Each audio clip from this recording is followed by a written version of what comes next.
By now, I can almost guarantee you've heard of the name Joshua. More specifically, Anthony A.J. Joshua, former two-time heavyweight champion of the world and gold medal winner at the London 2012 Olympic Games. Since his professional debut in 2013, he's made quite the name for himself within the boxing circle. Devastating knockouts, dramatic performances, and a relatively speedy rise to the top of the division it has been for the British superstar. But in this one, we'll be focusing on the latest opponents Joshua has been in the ring with, and more importantly, what they had to say after facing one of the biggest boxing talents to come out of the UK in recent decades. But before we dive in, don't forget to hit like and subscribe. When talking about resumes in the heavyweight division as of today, very few are as impressive as Joshua's. From facing hard-hitting punchers to slick boxers and even heavyweight legends such as the Hall of Fame boxer Vladimir Klitschko.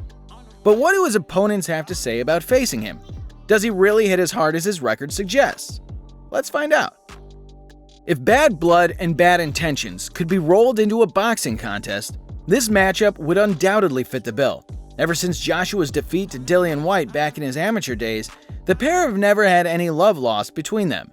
And when they both took to the ring as professionals late in 2015, the fans got what many predicted beforehand: a war. After some back and forth boxing, and with both guys getting rocked during the bout, in the 7th round, AJ would end the fight in dramatic fashion. Early in the round, Joshua landed a right hand on Dillian, sending him reeling onto the ropes, and after a sustained attack by Joshua, he eventually caught Whyte with a stunning right uppercut that ended the fight on the spot.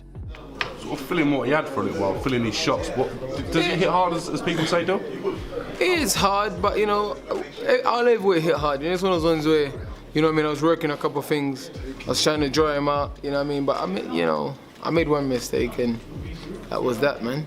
After facing Whyte, Joshua would then go on to face another highly ranked, undefeated opponent at the time in America's Dominic Breazeale. Before the Breazeale fight, Joshua had managed to defeat Charles Martin and secure the IBF World Championship to his name. And heading into his first defense of the title, the stakes were high for Joshua. A loss would be devastating, and pre-fight Dominic Breazeale was more than confident of stopping the Brits' rise to glory. Man to man, show some respect. Stand in front of me like you're gonna do me something. You're not about that life. You're not about that life. You're not about that life. That's what I'm saying. Don't push up on me. Don't push up on me. But as many believed beforehand, Joshua proved to be on another level to the American, and the referee was forced to make a stop to the contest in the 7th after a very convincing and ruthless performance from AJ. Tough fight, better man always wins, and that's what happened tonight. Who do you think is the best heavyweight out there besides yourself? I was gonna say, man, you're looking at him, man. Besides myself, I got to give it to Joshua. It's my one and only loss. It's probably been the toughest fight I've had so far. In the end, man, I fought one of the best, and Anthony Joshua's going to be around for a while, and hopefully I get another crack at him. On the 29th of April 2017, Anthony Joshua would take to the ring against former two-time unified heavyweight champion of the world in Vladimir Klitschko. Although Klitschko had suffered a defeat to British heavyweight champion Tyson Fury only 2 years previously, a lot thought this may be a step too far, too early for AJ. This didn't prove to be the case. In a true classic for the ages, and after being dropped by Vladimir earlier in the bout, the Brit managed to pull himself from the jaws of defeat and gain a TKO win in the 11th against a tough, durable Vladimir Klitschko. The best man won tonight, and it's an amazing event for boxing. Two gentlemen fought each other. I said gentlemen because boxing came from England. So, truly two gentlemen fought each other. Anthony was better today than I. It's really sad that I didn't make it tonight. I think it was a good fight, and I think that audience, fans did enjoy it. I wish I would have been a winner of tonight's contest, tonight's fight. AJ did a good job. He was trying, he was focused, and even if he went down, he got up, came back. I was well prepared, my endurance was there, everything was set up. The only thing is, I haven't seen that uppercut. He's beyond punching range. Left, oh, what a right uppercut from Anthony Joshua! My goodness! Vladimir Klitschko shaking down his boots, and a combination! Moving on from Klitschko, Joshua would then go on to defend his newly attained belts later that year against a durable Carlos Takam for the first time and earn himself a relatively easy TKO victory in the process. But his next opponent wouldn't be so easy to budge. At the time of facing Joshua, Joseph Parker was the WBO heavyweight champion of the world and held an undefeated record within the boxing ring. He had previously faced names such as Andy Ruiz Jr., Joshua's former opponent Carlos Takam, and even earned a points victory over Tyson Fury's cousin, Hughie Fury. Parker would travel to Cardiff, Wales, to meet Joshua in a highly anticipated clash.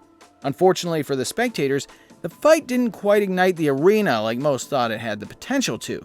Apart from a few exchanges, the fight ended in a somewhat somber encounter with Joshua picking up a unanimous decision win over the man from New Zealand. Today I got beaten by a better champion, bigger man. A lot to work on. It's a good experience being here. Thank you all for the opportunity to find this big stadium. We enjoyed being here. We enjoyed the whole event. We enjoyed the crowd. The bigger and the better man won on the day. We still have things to go back and work on. But we're still young. We still got a lot of time. We'll be back. We'll be champion again. Only 6 months on from Joseph Parker, Anthony Joshua would once again take on a highly rated Russian heavyweight in Alexander Povektin. Up until that point, the Russians' only ever loss came at the hands of Vladimir Klitschko via unanimous decision. Early on in the fight, Povektin would manage to get in close and land a combination on Joshua, momentarily stunning the champion and leaving him with a bloodied nose. But as has been seen before with the heavyweights, one punch can change everything.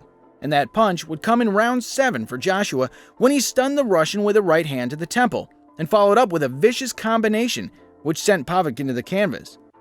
Although he beat the 10 count, it wouldn't be enough for Povektin to escape the round, and the referee Steve Gray eventually called a halt to the contest in round 7. After a hard-fought fight for both, the pair would embrace post-fight in the dressing room. That's all, just respect. You're good. From amateur, very consistent. Yeah. And I want to come to Russia. Anytime. Welcome anytime. God bless you. After proving himself against some very staunch opposition, Joshua would make his debut in the United States against what was thought to be a lesser challenger in Andy Ruiz Jr. To say things didn't go to plan on the night for the Brit would be an understatement. In not only an enthralling fight, but in one of the biggest boxing upsets in recent years, Andy Ruiz Jr. would go on to get a TKO victory over Joshua in the 7th round of their bout in Madison Square Garden, New York. After such a comprehensive defeat to Ruiz, fans were questioning what kind of headspace Joshua may be in heading into the Ruiz rematch, scheduled for the 7th of December in Saudi Arabia.